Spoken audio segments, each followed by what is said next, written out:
Kebijakan Menteri Pariwisata dan Ekonomi Kreatif Sandiaga Uno tentang Peraturan Daerah Nomor 1 Tahun 2024 mengenai pajak daerah dan retribusi daerah imbas dari Undang-Undang Nomor 1 Tahun 2022 tentang hubungan keuangan antar pemerintah pusat dan pemerintah daerah atau HKPD. Tarif pajak untuk jasa hiburan seperti diskotik, karaoke, klub malam, bar dan mandi uap spa naik menjadi 40-75% menimbulkan pro dan kontra bagi para pelaku usaha jasa hiburan di Kabupaten Nganjuk. Salah satu pengelola bisnis tempat hiburan karaoke Crown Gold KTV, Agus menanggapi adanya peraturan kenaikan pajak yang ditetapkan Menteri Kemenparekraf sangat memberatkan pengusaha jasa hiburan. Ia mengaku kaget dengan pajak yang hampir mengalami kenaikan 50% dari 100%. Adanya kenaikan pajak dari pemerintah mengharuskan setiap pengusaha jasa hiburan untuk menyetujuinya. Namun, pemerintah juga harus mempertimbangkan besaran UMK dan pendapatan masing-masing daerah yang berbeda.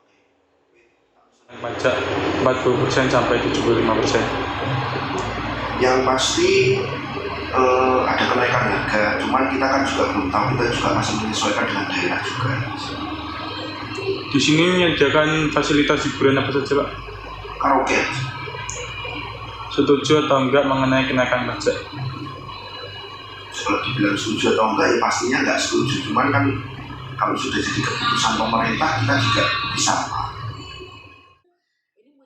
Sementara itu, Widi Asti Sudartini, Kepala Badan Pendapatan Daerah atau Bapeda Kabupaten Nganjuk menjelaskan, kenaikan pajak hiburan di Kabupaten Nganjuk ditetapkan sebanyak 50%. Peraturan ini ditetapkan berdasarkan Undang-Undang Nomor 1 Tahun 2022 tentang hubungan keuangan antara pemerintah pusat dan pemerintah daerah, ditindaklanjuti PP 35 Tahun 2023 tentang petunjuk teknis pajak dan retribusi daerah.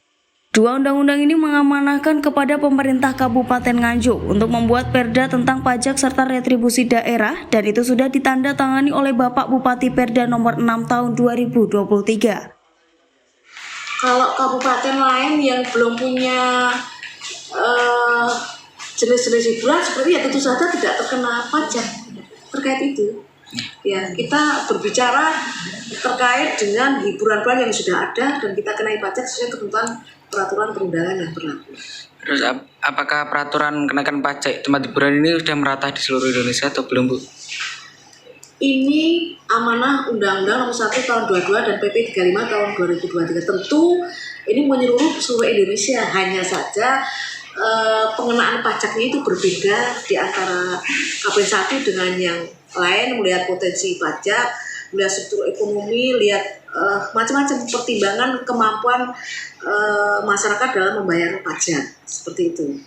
Apakah ada solusi terbaik jika terjadi penurunan omset dan konsumen terhadap jasa hiburan? Ya, tentu saja solusi terhadap pajak hiburan yang ada kenaikan sampai 50% ya untuk pajak-pajak tertentu, kita akan terus melakukan pengawasan, ya, melakukan pengawasan terhadap objek-objek pajak seperti ini, itu yang pertama. Kemudian melakukan kegiatan-kegiatan yang berskala, artinya mengundang banyak masyarakat dari luar daerah, dari dalam daerah maupun luar daerah, sehingga bisa mendongkrak tidak hanya sekedar pajak hiburan, tetapi lebih dari itu kegiatan-kegiatan hiburan yang misalnya 1 hari 2 hari, sehingga pajak hotel meningkat, pajak restoran meningkat, semuanya meningkat, itu akan kita optimalkan.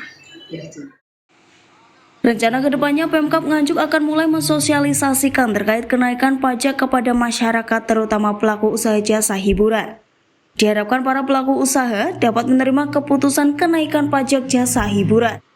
Dari Nganjuk, Riko Purnama melaporkan.